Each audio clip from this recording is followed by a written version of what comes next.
Hey everybody, Craig with SingleLengthSchool.com here, and I'm bringing you your free tip for this week. So again, this one will be posted up in our free-for-all section on the website. It'll be on our YouTube page, and of course we'll spread it out on social media. So before we dive into the tip, don't forget guys, go give us a follow on Facebook or Instagram. You can find us at Single Length School or over on Twitter at One Length School. You'll be able to find us. Follow us on social media. We're hoping to launch some contests here in the next month or two, get you guys some free stuff, maybe some free lessons, things like that. So we're going to be introducing some contests coming up. And also don't forget, if you are a single length iron user and you need help or you're looking for tips or tricks, at SingleLengthSchool.com, you can buy lessons. We can do those online with you using FaceTime, Skype, anything you'd like from anywhere in the world. You can also sign up, and I highly recommend signing up, becoming a member, subscribing to the website so you get members-only content. That is $2.99 a month, so $2.99. You get amazing tips, amazing tricks. Every week you get something you can work on with your game. So don't forget to check out the social media sites and SingleLengthSchool.com and register to become a member. So your free tip for this week is something I've actually been asked a lot here the last couple weeks. At the club, we've got a lot of I don't want to call them older guys, but we've got a lot of guys that have been golfing for a while and, spend some retirement time in Florida, especially in the winter. And, they were back for the holidays. And luckily here around the Pittsburgh, Pennsylvania area, we had some decent weather that some of those guys were able to get out and get some golf in. But the question I was getting was, down in Florida, why is my ball flight a little bit different? Why are my yardages different? We notice it specifically in the winter in Pennsylvania. We also notice shorter ball flights, and same thing in Florida. That was the question these guys had. So I want to take today's free tip and talk a little bit about recognizing your conditions. And what I mean is the conditions that are going to affect how far your ball flies.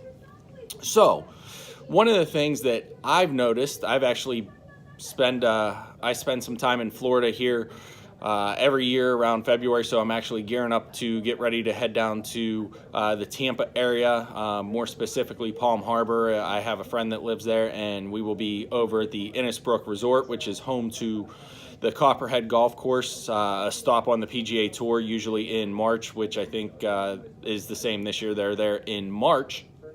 But so one of the things that I've noticed is I've had the same issue in Florida. My distances are not quite the same. They're actually a little bit shorter. Same thing in the colder months here in Pennsylvania. My distances are not quite the same. And why is that? Well, it's based on the air. Yes, the air actually affects your ball. We all kind of know that. Same idea you see with different sports, when people are in high mountain regions, in the U.S., specifically around Denver, we see a lot of sports teams have different results in the Denver area.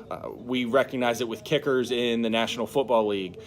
They seem to kick it further in Denver. It's because the air's a little bit lighter because they're up higher. So specifically when you're talking in Florida golf, or coastal golf, I should say, where you're near the ocean, your ball's not going to fly as far as what it would say inland, in our case in Pennsylvania, because that air is heavier because you're sitting down near the ocean. Same thing in the winter. The air's heavier because it's got more moisture, it's colder. The ball doesn't fly as far. Typically, you're going to find in those low coastal areas or in the winter time, depending on which location you are, your ball's going to fly about a club shorter. So you need to club up to get that extra distance.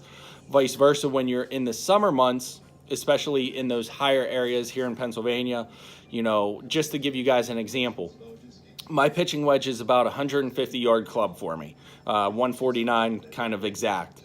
So when it's cold here in Pennsylvania or I'm playing in Florida, if I'm at 150, instead of playing my pitching wedge, I'm actually bumping and playing my 9-iron to get the extra yardage to factor in the heavier air. So when summer comes back around, or I'm playing in Pennsylvania in season, it'll be the pitching wedge. But during the off season, when it's winter, or when I'm down along the coast or down along the ocean, I always take an extra club because that air affects the flight of the ball. It's going to affect the distance. So keep that in mind. The lower and closer you are to sea level, the shorter your ball is going to go, just because of the heaviness of the air. Same thing in the winter. If you're up in higher regions, based on your area of where you live. So keep that in mind, guys, that the air and the level of elevation is actually going to affect your distances and your ball flight. Again, this is Craig with SingleLengthSchool.com. Check out the website. Check us out on social media at Single Length School on Facebook and Instagram, at One Length School on Twitter.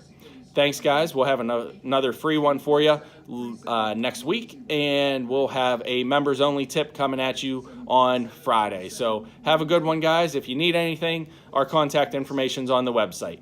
Have a great week, guys.